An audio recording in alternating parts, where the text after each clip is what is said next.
Tapi jalan kebenaran tak akan selamanya sunyi. Ar-Rahman, dan kita sudah sama-sama pelajari apa itu Ar-Rahman. Nah, Ar-Rahman ini karena ada wazan fa'lan atau ada huruf nun di belakangnya, sebenarnya ini berasal dari kata dasar rohama ya. Jadi kata rohama itu sering kita ucapkan ya, seperti apa yang saya katakan di awal tadi ya, dalam kalimat Bismillahirrahmanirrahim. Di situ ada kata rohama dengan wazan fa'lan nun dan juga rohama yang tanpa ada wazan fa'lan nun. Ar-Rahman, Ar-Rahim. Sepertinya kalau kita ambil kata dasar yang sama itu terjadi pengulangan ya.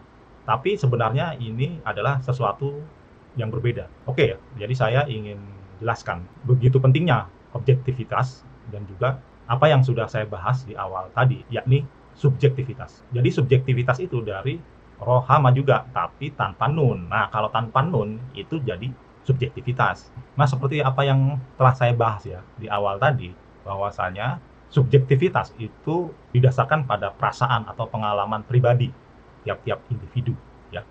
Jadi tidak berdasarkan fakta, tidak dapat diverifikasi, tidak ada datanya, tidak ada bukti ilmiahnya dan juga tidak bisa diamati strukturnya. Misalnya dalam hal ini adalah doa. Nah, doa itu kan tidak bisa didata ya. Tidak ada bukti ilmiahnya dan juga tidak bisa diamati strukturnya. Dan doa tiap orang-orang itu berbeda. Jadi hanya berlaku pada pengalaman tiap-tiap individu atau pengalaman pribadi. Doa juga tidak dapat diverifikasi. Nah, selain doa ini juga pandangan manusia atau pendapat manusia. Jadi pendapat manusia itu berbeda-beda, tergantung pada pengalaman empiris tiap-tiap pribadi orang. Nah, kalau rahmat atau rohim dalam kalimat Bismillahirrahmanirrahim itu berarti subjektivitas Tuhan atau subjektivitas Allah Subhanahu wa Ta'ala yang tadi ya kita bahas, yaitu doa. Berarti subjektivitas Allah atas doa adalah pengkabulan. Jadi ada yang berdoa dikabulkan, ada juga yang tidak dikabulkan. Jadi itu adalah subjektivitas Tuhan, subjektivitas Allah Subhanahu wa Ta'ala. Nah, ayat-ayat yang berkenaan dengan rahmat atau rahim itu biasanya di dalam Quran itu berbicara, kalau kita baca redaksinya itu berbicara tentang doa ya, atau subjektivitas Tuhan Allah Subhanahu wa Ta'ala ya. Misalnya saja di surat Al-Mu'minun ayat 118. Saya akan bacakan a'udzubillahi minasyaitonirrajim. Wa qur rabbighfir warham. Nah, ada kata rahama di situ. Wa anta khairur rahimin. Nah, di sini kalimat terakhirnya itu ditutup dengan kata khairur rahimin. Ada nun lagi nih. Nah, sekarang kita lihat terjemahannya. Dan katakanlah Muhammad, ya Tuhanku, berilah ampunan dan berilah rahmat. Ya kan? Doa kan. Sesungguhnya engkaulah pemberi Rahman yang terbaik. Nah, jadi untuk Allah itu digunakan diksi Rahman. Sesungguhnya engkaulah Rahman yang terbaik. Tetapi untuk manusia itu dia meminta doa dengan kata rahmat atau rohim. Nah, namun ya pada umumnya kata rahmat atau rohim itu dimaknai dengan sayang ya. Jadi Rahman, kasih, rohim itu sayang. Padahal dua-duanya itu berasal dari kata dasar yang sama ya. Nah, kita coba ya reaksi di video kedua ini ya. Mari kita sama-sama dengarkan. Subhanahu wa ta'ala berfirman, Ar-Rahmanir Rahim, Maha Pengasih lagi Maha Penyayang. Kata Rahman dan Ar-Rahim termasuk dari Asmaul Husna, termasuk dari nama-nama Allah yang mulia, yang terambil dari kata rahmat. Jadi kata Ar-Rahman, Ar-Rahim itu akar katanya satu, yaitu kata rahmah, kasih sayang. Apa bedanya antara Ar-Rahman dan Ar-Rahim? Perbedaannya adalah kata Ar-Rahim maknanya Allah Subhanahu wa Ta'ala hanya memberikan kasih sayang kepada orang-orang yang beriman. Adapun kata Ar-Rahman bahwa Allah Subhanahu wa Ta'ala memberi kasih sayang kepada seluruh makhluknya. Nah, itu ya, cukup ya. Itu video kedua ya. Jadi sama dengan video yang pertama, yaitu secara umum itu memahami Ar-Rahman dan Ar-Rahim itu seperti itu.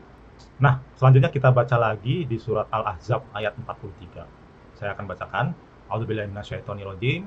Huwaladzi yusolli 'alaikum wa malaikatuhu liyukhrijakum minadz-dzulumati ilan nur wa kana bil mu'minina rahima. Nah, ada rahima tanpa wazan fa'lan, tanpa nun.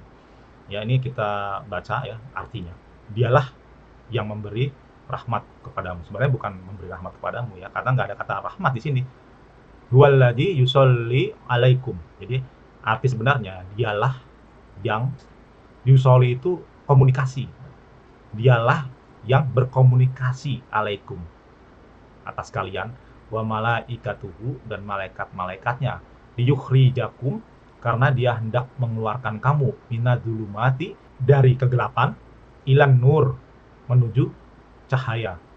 Wa kana bil mukminin, dan adalah bi ya, bi itu dengan ya, wa kana, dan adalah bil mukminin, berarti dengan orang-orang mukmin, rohima. Jadi rohima itu dengan orang-orang mukmin. Nah, kita juga perlu ketahui bahwasannya bi itu artinya dengan, yang dimaksud dengan itu sebenarnya adalah satu tubuh ya. Satu tubuh, atau dia jadi satu kesatuan gitu ya. Bil mukminin rohima. Jadi rahmat Allah itu satu kesatuan dengan orang-orang mukmin ya. Jadi subjektivitas Allah ya, itu dengan orang-orang mukmin itu satu kesatuan. Nah, bi ini juga ada di kalimat bismillahirrahmanirrahim ya. Bi ismi, dengan ismi ya, asma Allah, Rahman objektivitas Allah, lalu Ar-Rahim subjektivitas Allah.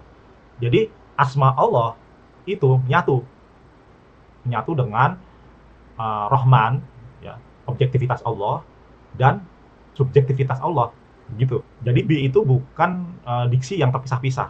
Kalau masih bingung ya, ini saya analogikan. Misalnya ya, saya dan istri saya ke pasar dengan mobil. Berarti saya dengan istri saya itu ke pasar menyatu dengan mobil, masuk gitu loh. Jadi saya dan istri saya ke pasar dengan mobil. Nah, ada yang terpisah. Jadi yang terpisah itu nggak pakai huruf bi tapi ma ya. Misalnya di surat Al-Insyirah ayat 6. Bunyinya begini ya. Inna ma. Nah, ada ma ya kan? Inna ma'al usri yusra. Nah, kita baca artinya ya. Sesungguhnya bersama kesulitan itu ada kemudahan. Jadi kalau kesulitan itu bersama, dia terpisah dengan kemudahan ya. Tidak menyatu ya. Kita lihat diksinya saja, yaitu dia kontradiktif ya. Kesulitan dan kemudahan. Tapi karena ada ma di situ, jadi bersama kesulitan itu dibarengi kemudahan. Seperti itu. Jadi itu bedanya bi dan ma. Jadi rohima atau rahmat Allah itu dengan orang-orang beriman, dia menyatu dengan orang-orang beriman. Nah, jadi subjektivitas Allah atau rohima atau rahmat itu dengan orang-orang beriman, dia menyatu. Jadi subjektivitas Allah itu. Ya. Nah, subjektivitas Allah ya banyak ya, di antara lain yaitu doa, ada, dan juga ganjaran ya, ganjaran di akhirat akan dimasukkan oleh Allah Subhanahu Wa Taala orang-orang beriman itu ke dalam jannah. Nah, itu kan subjektif ya, tidak dapat diukur. Tidak ada bukti ilmiahnya ya, dan tidak bisa diamati ya, karena seperti apa jannah itu di akhirat nanti ya. Masih dalam diksi rohim atau rohma, kita baca lagi di surat Al-Balad ayat 17. A'udzubillahi minasyaitonirrajim. Summa kana minal ladzina amanu wa tawassaw bis sabri wa tawassaw bil marhamah. Nah, ada kata rohama lagi tanpa wazan fa'lan nun. Ya, kita terjemahkan, kita dengar terjemahannya. Kemudian dia termasuk orang-orang beriman dan saling berpesan dalam hal kesabaran, dan juga saling berpesan bil marhamah dengan bi, ada bi lagi. Bi, nah ada huruf bi lagi tuh ya, dengan marhamah, dengan subjektivitas Allah. Jadi orang-orang beriman itu berpesan dia dalam hal kesabaran. Nah, kesabaran ini kan subjektivitas manusia, ya kan? Pengalaman pribadi manusia, tidak dapat diverifikasi, tidak ilmiah, dan juga tidak bisa diamati strukturnya. Watawassaw ya, dan mereka saling berpesan atau berwasiat dengan bil marhamah, dengan subjektivitas Allah. Jadi orang beriman itu berwasiat dalam hal itu. Ketika menasihati dengan kesabaran, maka sesama orang beriman itu juga berpesan atau saling berwasiat agar selalu berdoa kepada Allah, agar subjektivitas Allah itu terjadi pada dirinya ya. Karena untuk apa sih? Misalnya kita berpesan, pasti itu kepada persoalan-persoalan yang pelik ya, yang mentok, yang tidak dapat lagi dilakukan. Tidak ada solusinya, melainkan butuh subjektivitas Allah. Nah, ada juga ya di surat Al-Hadid ayat 28. Kita baca lagi. A'udzubillahi minasyaitonirrajim. Ya ayyuhalladzina amanu taqullaha wa aminu birasulihi yutikum kiflaini mir rahmatihi. Nah, ada kata rahmati.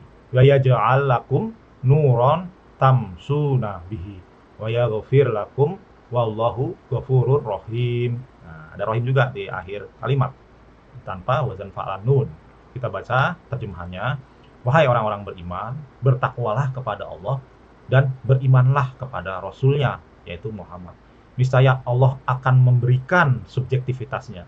Nah, kepadamu dua bagian, dan menjadikan cahaya untukmu, yang dengan cahaya itu kamu dapat berjalan serta dia mengampuni kamu. Nah, ditutup dengan Allah Maha Pengampun lagi Maha Rohim. Nah, berarti setelah kita memahami apa itu Ar-Rahman dan Ar-Rahim, kita jadi mengetahui bahwa kasih sayang Allah kepada makhluk hidup di alam semesta ini, yang pertama yaitu kasih sayangnya dalam hukum-hukum objektivitas Allah, yaitu bisa dilihat oleh mata ya, dan juga dapat diverifikasi, ada faktanya, ada datanya, dan ada bukti ilmiahnya, dan juga bisa diamati strukturnya. Tetapi Allah juga memberikan subjektivitasnya, yaitu hal-hal yang tidak bisa diamati dan tidak dapat diverifikasi, tidak ada datanya. Dan Rohim Allah ya, subjektivitas Allah itu hanya diberikan kepada orang-orang beriman. Itu berarti apa yang orang-orang beriman lakukan di dunia ini dengan mengucapkan Bismillahirrahmanirrahim adalah melakukan objektivitas Allah terlebih dahulu. Baru setelah itu berharap akan subjektivitas Allah. Misalnya dalam hal ini mencari nafkah atau mencari penghidupan. Objektivitas Allah itu akan terjadi bagi orang-orang yang mencari nafkah atau penghidupan terhadap orang-orang yang mau berusaha.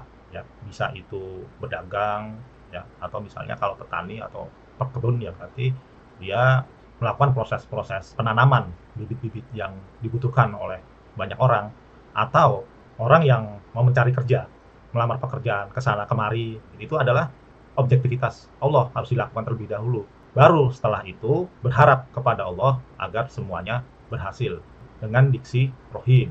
Jadi yang harus dipenuhi oleh orang-orang mukmin ya seharusnya objektivitas Allah dulu. Jangan objektivitas Allah itu tidak dilakukan, langsung berharap kepada subjektivitas Tuhan atau Allah Subhanahu wa taala. Nah, ini kan pemahaman yang tidak benar ya. Misalnya tadi ya soal mencari nafkah atau penghidupan ya. Apakah bisa hidup, apakah bisa dapat uang atau bisa makan kalau tidak melakukan proses objektivitas yang seperti saya ucapkan tadi. Misalnya nggak mungkin bisa mendapatkan uang atau tidak mungkin bisa makan kalau tidak berdagang, atau tidak bertani atau berkebun, atau juga tidak bisa makan lah, tidak mungkin dapat uang kalau misalnya tidak melamar pekerjaan, tidak mendapatkan pekerjaan. Nah, apakah subjektivitas Allah itu selalu terjadi? Ya belum tentu gitu, karena Allah itu kan astajib lakum ya kan, dia itu tidak selalu mengabulkannya. Kalau kata qabul itu kan mengabulkan, artinya memberikan. Tetapi kata astajib itu sebenarnya menjawab. Kalau menjawab itu berarti bisa ya, bisa